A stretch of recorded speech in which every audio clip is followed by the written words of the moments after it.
পম্পা আছো? চরণে আমার কোটি কোটি ভক্তি সত্য প্রণাম। গুরুদেবের চরণে আমার অনন্ত কোটি ভক্তি সত্য প্রণাম। ওম নমঃ গুরুদেবায় নিবেদয়ামি চাত্মনং তং গতি পরমেশ্বর। ওম গুরু তব কৃপা হি কেবলম। ওম গুরু তব শরণাম শরণম। আমার সকল নিঃশ্বাসে আছো প্রভু তুমি, আমার সকল প্রশ্বাসে শুধু তুমি, আমার সকল আনন্দ বেদনা জুড়ে শুধু তুমি আর তুমি। আমার সকল কাজে আছো তুমি, কাজের ফাঁকেও তুমি। আমার সকল গল্পের মাঝে তোমায় খুঁজি আমি।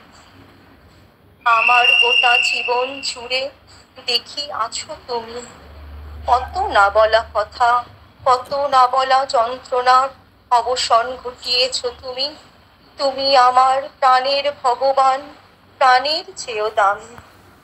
তাই তোমার শ্রীচরণে শত সহস্র প্রণাম জানাই আমি। অনেক সাহস করে গুরুদেবকে নিয়ে কিছু লিখতে বা বলতে বসলাম। সত্যি বলতে গুরুদেবকে নিয়ে লেখার বলার মতো বিদ্যা বুদ্ধি শ্রদ্ধা ভক্তি আমার কিছু নেই। আমার এই লেখার মধ্যে অনেক ভুল ত্রুটি আছে, আপনারা দয়া করে আমাকে ক্ষমা করবেন। 1997 ডিসেম্বরে আমার বিয়ে হয়।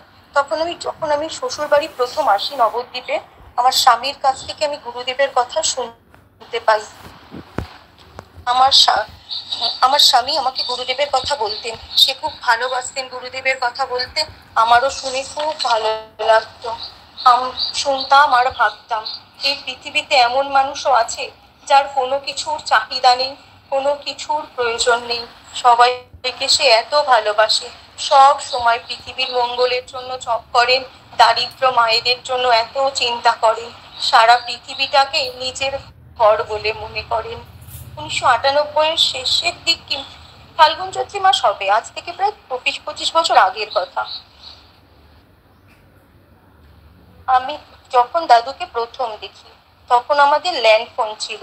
ফোন করে জানালেন যে দাদু কয়েকজন ভক্ত নিয়ে নবদ্বীপে আসছেন। শুনে তো আমার খুব আনন্দ হলো। এমন একজন মহাপুরুষকে দর্শন করতে পারবো যা কোনোদিন স্বপ্নেও কল্পনা করিনি, ভাবিনি। দিনে দাদু আমাদের বাড়িতে এলেন, সঙ্গে মামুনি মাসি আর কয়েকজন ভক্তও ছিলেন। কোথায় বাবলু কাকু, অশোক কাকু, অঞ্জলি মাসি, আদ্যাপীঠের মায়া মাসি, মহামায়া মাসি, এরা তখন ছিলেন। আরো কয়েক ভক্ত ছিলেন, কিন্তু আমার সবার নাম মনে নেই। দাদুর পরনে ছিল সাদা ফতুয়া আর ওই ছোট সাদা মার্কিন, যেগুলো এখন পরেন, সে তেমনই পরনে ছিল তখনও। আমরা দাদুর চরণ জল দিয়ে ধুইয়ে দিলাম। তারপর আমরা তাকে প্রণাম করলাম। আমি দেখলাম যে দাদু আবার আমাদেরকে প্রণাম করছেন। এসব দেখে আমি খুব অবাক হতাম। আমি তো এর আগে এমন কাউকে দেখিনি। আমরা যাকে প্রণাম করলাম সেও আবার আমাদের প্রণাম করলেন। দাদু তখন আমাদের বাড়িতে কয়েকদিন ছিলেন, 2-4 দিন ছিলেন। দাদু এলে এত আনন্দ হতো, এত উৎসব হতো, যেগুলো লিখে বা বলে বোঝানোর মতো ভাষা আমার জানা নেই। দাদু সব ভক্তদের নিয়ে মন্দিরে মন্দিরে যেতেন। মন্দিরের সামনে যে গরিব মায়েরা বসে থাকতেন, তাদের দানও করতেন। দাদু যখন থাকতেন, তখন দাদুর জীবনী ওই ভক্তদের মধ্যে থেকেই কেউ বলতেন। শুনতাম, নিজেকে শুনে কোনোভাবে আটকাতে পারতাম না। এতটুকু ছোট বাচ্চার মা, বাবা, দিদি, নিজের বলতে পৃথিবীতে কেউ নেই। গুরুর আশ্রমে একা একাই ছোট শিশুটি বড় হলেন এবং ধীরে ধীরে একজন মহান মানবে পরিণত হলেন। আসলে আমাদের তো বোঝার মতো ক্ষমতা নেই, সে তো আসলে মানব শরীর ধারণকারী স্বয়ং ঈশ্বর।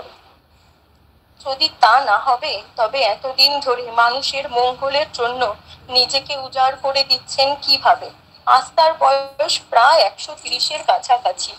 এই বয়সেও সে পৃথিবীর এক প্রান্ত থেকে অন্য প্রান্ত ছুটে বেড়াচ্ছেন মানুষের মঙ্গলের উদ্দেশ্যে। আমরা কেউ কাউকে এতটা ভালোবাসতে পারবো না যেভাবে উনি আমাদের প্রত্যেককে ভালোবাসেন, প্রত্যেকের মঙ্গল চিন্তা করেন, প্রত্যেককে নিজের কাছে টেনে নেন। তার অকৃপণ ভালোবাসায় ভরিয়ে দেন আমাদের জীবন। এবার আমি দাদুর সাথে আমাদের পরিচয়ের কথা একটু বলছি। সালটা ছিল 1977। তখন আমাদের ঠাকুমা অর্থাৎ আমার শ্বশুর মশাইয়ের মা নবদ্বীপ ছেড়ে বৃন্দাবন চলে যান ভজন করার উদ্দেশ্যে। দাদুও সেই সময় বৃন্দাবন ছিলেন। তারা দুজনেই বৃন্দাবনে কুলিয়া গোসাইয়ের বাড়িতে ভাড়া থাকতেন। আমি শুনেছি ঠাকুমা একবার খুব অসুস্থ হয়েছিলেন। এত অসুস্থ হয়েছিলেন যে কুলিয়া গোসাই বাবাকে চিঠি জানিয়েছিলেন যে তোমার মাকে এসে নিয়ে যাও। কিন্তু ঠাকমা তো কিছুতেই বৃন্দাবন ছেড়ে আসবেন না। ঠাকমাকে আনাও গেল না। তখন দাদু ঠাকমার চিকিৎসা শুরু করেন। ধীরে ধীরে আস্তে আস্তে ঠাকমা দাদুর চিকিৎসায় সুস্থ হয়ে ওঠেন। তারপর দাদু ঠাকমাকে জিজ্ঞাসা করেছিলেন, মা তুমি যে এখানে থাকো, তোমার কেউ নেই? ঠাকমা বলেন, হ্যাঁ বাবা, আমার বাড়ি নবদ্বীপ, আমার 4 ছেলেরা ওখানেই থাকেন। তারপর বাবার ঠিকানা ঠাকুমা দাদুকে দিয়েছিলেন। আমাদের বাড়ির দাদুর প্রথম আগমন 1984 সালে ঠিক এক দোল পূর্ণিমার আগে এক একাদশীর দিন দুপুর বেলায় দাদু আমাদের বাড়িতে আসেন। দাদুর সাথে মামুনি মাসি, শিলিগুড়ির শ্রদ্ধেয় শিশির চক্রবর্তী কাকু তার স্ত্রী এবং কলকাতার শ্রদ্ধেয় নিতাই পাল কাকুর স্ত্রীও ছিলেন। এগুলো আমি আমার স্বামীর থেকেই সব শুনেছি যদিও। তারপর দাদু ভগবান দাস বাবাজির সহযোগে নবদ্বীপ পরিক্রমা করেন ওই সময় পায়ে হেঁটে। ওই ভক্তবৃন্দরাও দাদুর সাথে ছিলেন। আমার শ্বশুর শাশুড়িকেও দাদু সঙ্গে নিয়েছিলেন। তখন 7 দিন ধরে পায়ে হেঁটে পরিক্রমা হতো। এখনকার মতো তো টোটোর ব্যবস্থা বা 5 দিনে হতো না। দাদু ভাবে পায়ে হেঁটে 7 দিন ধরেই পরিক্রমা করেছিলেন ভক্তদের নিয়ে। পরিক্রমা যথাদিনে শেষ হলো। তারপরে শেষ হওয়ার পরে দাদু আমাদের বাড়িতে এসে তখন 2-4 দিন ছিলেন। এবং ওই সময় দাদু বিভিন্ন জায়গায় এদিক ওদিক মন্দিরগুলোতে যেতেন, নবদ্বীপের স্থানীয় মন্দিরগুলোতে। তখন দাদু খুঁজতেন, ওই নিদয়ার ঘাটের দিকে চলে যেতেন। গিয়ে দাদু যেখানে ছোটবেলা কাটিয়েছিলেন গুরুর আশ্রম, সেই আশ্রম স্বামী ওঙ্কারানন্দ গোস্বামীর আশ্রম দাদু খুঁজতেন। কিন্তু সময়ের স্রোতে সেই আশ্রম গঙ্গাবক্ষে তলিয়ে গেছে। দাদু যেখানে তার শৈশবটা কাটিয়েছিলেন সেই আশ্রম আর খুঁজে পাওয়া যায় না। না পাওয়াতে দাদুর মনটা খুব ভারাক্রান্ত হয়ে থাকে, কিন্তু সে কিন্তু কাউকে বুঝতে দেয়নি। এইভাবে সে বিভিন্ন মন্দিরেও যান। সে মন্দিরের বাইরে বসে থাকা মায়েদের, ভিখারিদের কিছু দানও করতেন। এইভাবে আমাদের পরম আরাধ্য ভগবান রূপী গুরুদেবের শ্রীচরণ পরে নবদ্বীপের পুণ্যভূমিতে তিনি যখন চলে যান তখন বলে যান, আমি আবার আসবো। কখনো 2 বছর, কখনো 1 বছর, আবার কখনো বছরে 2বারও, 1 বছরে 2বারও এইভাবে গুরুদেব রূপী নারায়ণ নবদ্বীপে আসতে থাকেন।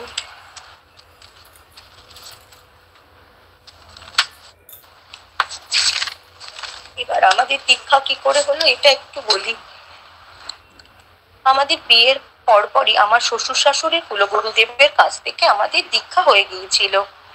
কিন্তু মনে একটা ইচ্ছা ছিল যে দাদুর থেকে দীক্ষা নেব, কিন্তু এটা আর হয়ে ওঠেনি। এইভাবে কেটে গেছে অনেক বছর।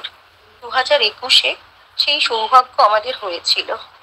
দাদু নবদ্বীপে এসেছিলেন। তখন আমার স্বামী দাদুকে বলেছিলেন, আমাদের তো দীক্ষা হয়েছে, তুমি কি আমাদের আবার দীক্ষা দেবে? দাদু শুনে বললেন, শোনো, তোমার কি একজন শিক্ষক ছিল? চাইলে তুমি আর একজন শিক্ষক নিতেই পারো। তারপরে ঠিক হলো দাদু আমাদের দীক্ষা দেবেন। তারপরে আমাদের বাড়িতেই আমাদের দীক্ষা হলো। সেই সময় আমার মাও দাদুকে দর্শন করতে এসেছিলেন হাবড়া থেকে। আমাদের সাথে আমার মাও দীক্ষা নেবেন তাই ঠিক হলো। মাও দীক্ষা নিলেন। আমরা 3 জন আমাদের ঠাকুর ঘরে বসে দীক্ষা নিলাম। আমাদের দীক্ষা দেওয়ার পরে দাদু সামনের বারান্দায়, ওই একটু এগিয়ে সামনের বারান্দায় দাদু হাঁটছেন, পায়চারি করছেন আর জপ করছেন। আচ্ছা, তখন আমি আর আমার মা ভেতরের ঘরে। আমার মা আমাকে বলছে, হ্যাঁ রে মা, আমরা তো দীক্ষা নিলাম, বাবাকে কি কিছু দেবো না? দীক্ষা নিলে তো কিছু দিতে হয়। আমি মাকে কথাটা শুনে বললাম, তুমি জানো না মা, দাদু যে কিছু নেয় না, দাদু তো টাকা পয়সা কিছু নেন না মা। হঠাৎ দেখি আমরা ঘর থেকে বেরিয়েছি, আমি এদিক কিছু কাজে শুরু করেছি, মা দাঁড়িয়ে আছেন। মার সামনে দাদু এসে দাঁড়ালেন। এসে দাদু মাকে বলছেন, জানো মা, দীক্ষা দিয়ে যদি কেউ টাকা নেয় তবে তার নরকবাস করতে হয়। আমরা সবাই শুনে দাদুর মুখের দিকে হা করে তাকিয়ে থাকলাম। বুঝলাম আসলে দাদু তো অন্তর্যামী, তাই সমস্ত মনের কথাই সে জানতে পারেন। আজ এটুকুই বললাম, আবার পরে কিছু বলার চেষ্টা করব। প্রণাম। আমি কাঁদছে মোদের মন, যে যন্ত্রণায় বিদীর্ণ করেছে জীবনের প্রতিটা দিন। কত আশায় বেঁধেছি মনের অন্তঃকোণ, একবার দর্শনে চূড়াবে সব জ্বালা। কোথায় গেলে প্রভু মোর ভগবান, কোথায় গেলে নররূপী নারায়ণ? কাঁদছে হৃদয়, কাঁদছে মন, কাঁদছে সর্বক্ষণ। জীবনের প্রতিটা মুহূর্ত করি তব চরণে সমর্পণ। প্রণাম। প্রণাম প্রণাম দিদি, অপূর্ব অপূর্ব, খুব সুন্দর। প্রণাম, জয় গুরু, প্রণাম। তুমি কালকে একটু সকল চরণে আমার শত সহস্র কোটি দণ্ডবত প্রণাম। গুরুদেবের চরণে আমার অনন্ত কোটি ভক্তি শ্রদ্ধা প্রণাম জানাই। প্রণাম। গুরু প্রণাম। ওম নমো গুরুদেবায় নিবেদয়ামি চত্মনং তং গতি পরমেশ্বর। ওম গুরু তব কৃপা হি কেবলম। ওম গুরু তব চরণাম শরণম। অন্তর্জানু অন্তর্যামী, অন্তরে তব বাস।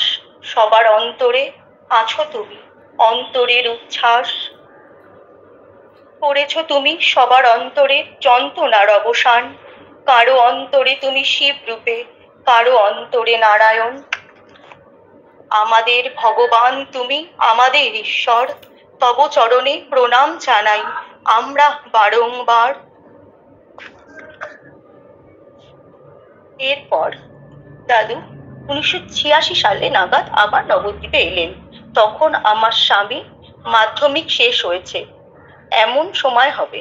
দাদু এলেন, এসে কয়েকদিন ছিলেন। তারপর তখন বিভিন্ন মন্দিরও দর্শন করতে যেতেন।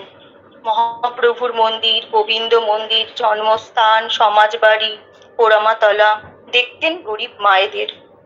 আমার মনে হয় দাদুর প্রধান উদ্দেশ্য ছিল কোথায় গরিব মায়েদের বেশি করে দেখতে পাওয়া যায় সেটা। মন্দিরের সামনে বসে থাকা গরিব মায়েদের তখন দানও করতেন। এইভাবে কয়েকদিন থাকার পর দাদু কল্যাণীতে যান। ওখানকার একজন খুব বড় মাপের কার্ডিওলজিস্টের কোয়ার্টারে। তখন আমার স্বামীকেও সঙ্গে নিয়ে যান। সেখানে গিয়ে তারা 2-3 দিন ছিলেন। তারপর দাদু কলকাতায় চলে যান, আমার স্বামী বাড়ি ফেরত আসে। দাদু যখন এরপরে কোনো অনুষ্ঠান হতো তখন তো চিঠি ফোন ছিল না, চিঠি লিখে সমস্ত উৎসবের নিমন্ত্রণ জানাতেন। তারপর আবার 2-1 বছর পরে আসেন, সেটা কবে ঠিক এটা মনে করে বলতে পারছি না। যখন আসতেন তখন দান কিন্তু করতেন।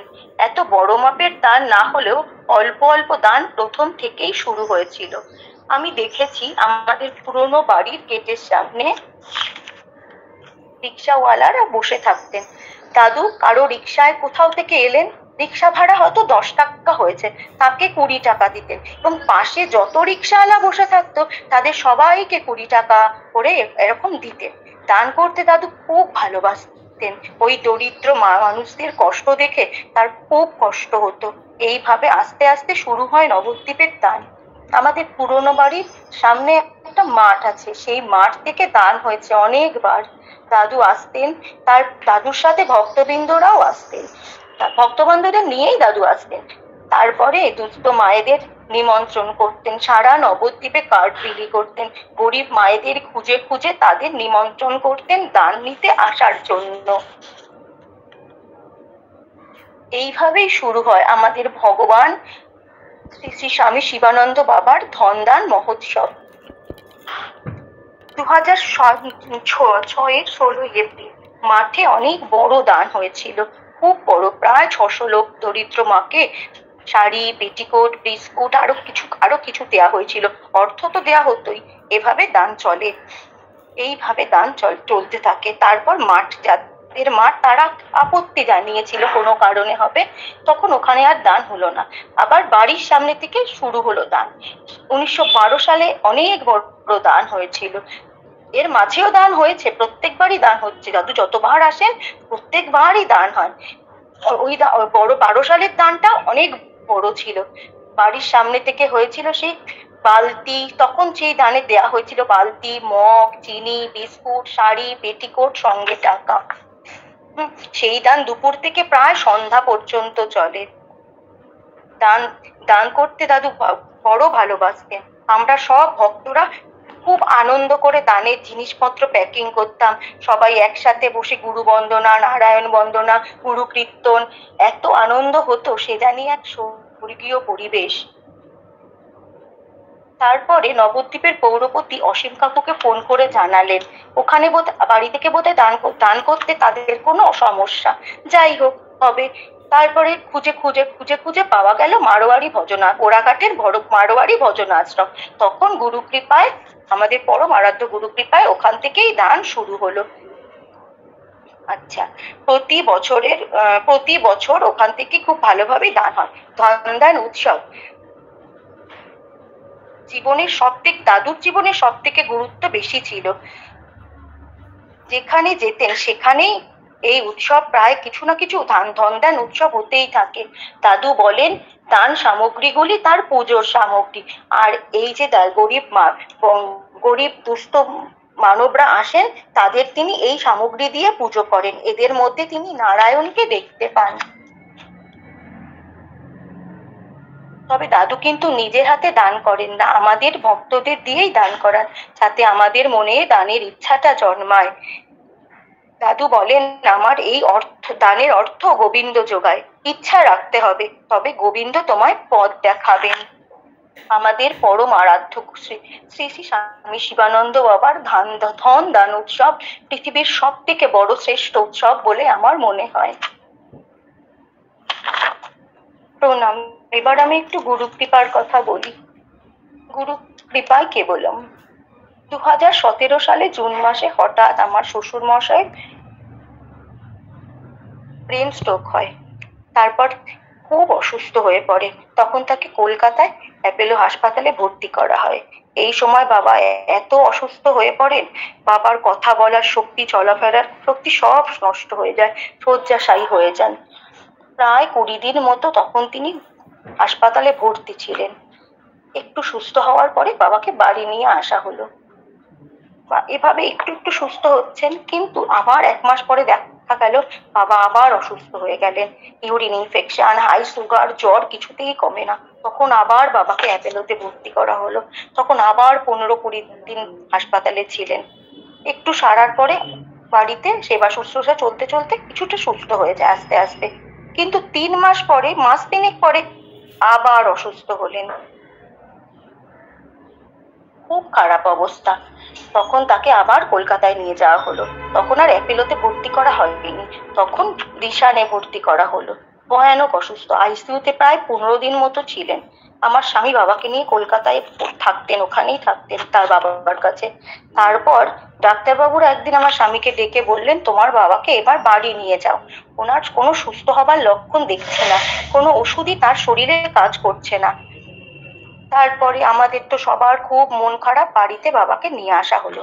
তখন বাবার শরীরে রাইস টিউব লাগানো, অক্সিজেন মাস্ক পরানো, ক্যাথিটার লাগানো, একদম খুব বাবা চোখ মেলে তাকাই না ভালো করে, এইভাবে ভয়ানক অসুস্থ। কি শ্বাস টানো উঠেছে। এই যে দেখতে আসে সেই বাবাকে দেখে এত কষ্ট পায়, চোখ দিয়ে তার জল বেরিয়ে যায়। আমি এসব কথা মামুনি মাসিকে ফোন করে মাঝে মধ্যে জানাতাম। মাসি বলতো আমি দাদুকে সব জানাচ্ছি। বাড়িতে নিয়ে আসার পরে বাবার সমস্ত রকম বাড়িতে যা যা করার, যেমন করার রাখা হয়, সুস্থ করার চেষ্টা, তাকে খাওয়ানো দাওয়ানো, সেবা যত্ন এভাবে চলছে। আর আমরা মনে মনে দাদুকে ডেকেই চলেছি। বাবা তখন 3 মাস বাবাকে কন্টিনিউ রাইস টিউবে খাওয়ানো হচ্ছিল।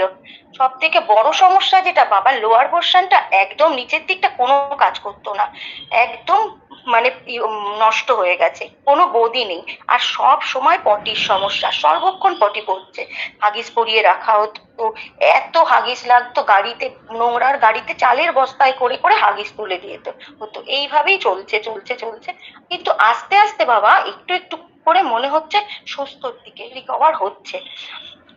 বাবাকে ধরে ধরে বসালে বসতে পারতেন। এইরকম অবস্থায় দাদু একবার আমাদের বাড়িতে আসেন। তখন দাদু আসেন, আচ্ছা দাদু এসেই সোজা বাবার ঘরে গেলেন। তারপরে বাবার যত রিপোর্ট ছিল সব দেখলেন। তখন ডাক্তারবাবু গড়াই দাদুর সঙ্গে ছিল, ভক্তবৃন্দরাও ছিলেন, ডাক্তার গড়াইও ছিলেন। দাদু বললো ওনাকে তুমি সমস্ত ওষুধপত্র সব রিপোর্ট দেখাও। দেখানো হলো, ডাক্তারবাবু একটা ওষুধ দিলেন।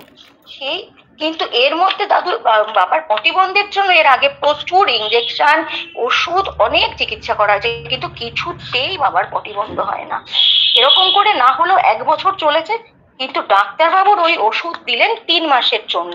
1 মাসের আগেই বাবার 15 দিনের মধ্যে বাবা সুস্থ হয়ে গেলেন, পটি বন্ধ হয়ে গেল। আমরা জানি এটা গুরু কৃপাতেই সম্ভব। দাদু এসেছিলেন, এইভাবেই কৃপা করলেন, তাই বাবা এইভাবে সুস্থ হয়ে গেলেন। এই বলেই আজকে আমি আমার বলার বিরতি নিলাম। ছোট্ট একটা লেখা আমি পড়ি। এমন করিয়া কৃপা করিও তুমি অন্তর্যামী, এমন করিয়া মুছাইও জ্বালা তুমি অন্তরেরও স্বামী। তব মুখ পানে মোরা চেয়ে থাকি সর্বক্ষণ, কখন দেখতে পাবো ভোরের উদিত সূর্যের মতো তোমার সেই হাসির কিরণ। তোমার হাসিতে আছে গো প্রভু আমাদের অপার শক্তি। তুমি দয়া করো, তুমি কৃপা করো, তুমি তোমার দয়ায় ঘুচবে আমাদের জীবনের সব জ্বালার মুক্তি।